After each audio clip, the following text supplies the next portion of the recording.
धनतेरस की कहानी। कार्तिक मास के कृष्ण पक्ष की त्रयोदशी तिथि को धनतेरस का पर्व मनाया जाता है। इस बार यह शुभ तिथि 10 अक्टूबर दिन शुक्रवार को है। शास्त्रों के अनुसार इस तिथि को समुद्र मंथन के समय भगवान धन्वंतरि अमृत कलश लेकर प्रकट हुए थे। इस वजह से इस तिथि को धनतेरस या धनत्रयोदशी तिथि के नाम से ही जाना जाता है। भगवान धन्वंतरि के अलावा इस दिन माता लक्ष्मी, धन के देवता कुबेर और मृत्यु के देवता यमराज की भी पूजा की जाती है। इस दिन दीपावली का पर्व शुरू हो जाता है और इस दिन सोना चांदी या नए बर्तन खरीदना बहुत शुभ माना जाता है। आइए जानते हैं धनतेरस क्यों मनाया जाता है और इसकी कहानी क्या है। धनतेरस के पौराणिक कथा।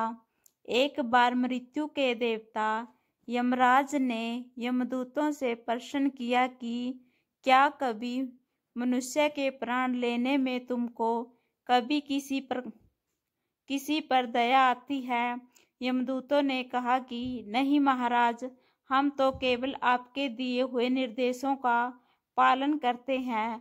फिर यमराज ने कहा कि बेझिझक होकर बताओ कि क्या कभी मनुष्य के प्राण लेने में दया आई हो। तब एक यमदूत ने कहा कि एक बार ऐसी घटना हुई है जिसको देखकर हृदय पसीज गया। एक दिन हंस नाम का राजा शिकार पर गया था और वह जंगल के रास्ते में भटक गया था और भटकते भटकते दूसरे राजा की सीमा पर चला गया। वहां एक हेमा नाम का शासक था। उसने पड़ोस के राजा का आदर सत्कार किया।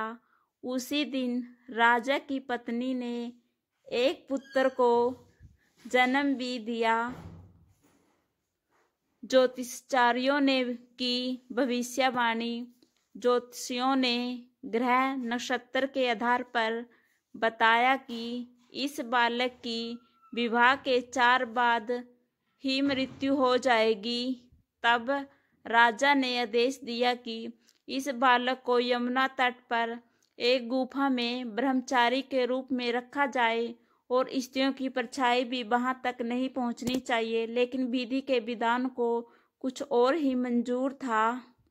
संयोगवश राजा हंस की पुत्री यमुना तट पर चली गई और वहां राजा के पुत्र को देखा। दोनों ने गंधर्व विवाह कर लिया। विवाह के 4 दिन बाद ही राजा के पुत्र की मृत्यु हो गई। तब यमदूत ने कहा कि उस नवविवाहिता का करुण विलाप सुनकर हृदय पसीज गया था। सारी बातें सुनकर यमराज ने कहा कि क्या करें, यह तो विधि का विधान है और मर्यादा में रहते हुए यह काम करना है। यमराज ने बताया उपाय। यमदूतों ने पूछा कि ऐसा कोई उपाय है जिससे अकाल मृत्यु से बचा जा सके। तब यमराज ने कहा कि धनतेरस के दिन विधि विधान के साथ पूजा अर्चना और दीपदान करने से अकाल मृत्यु नहीं होती।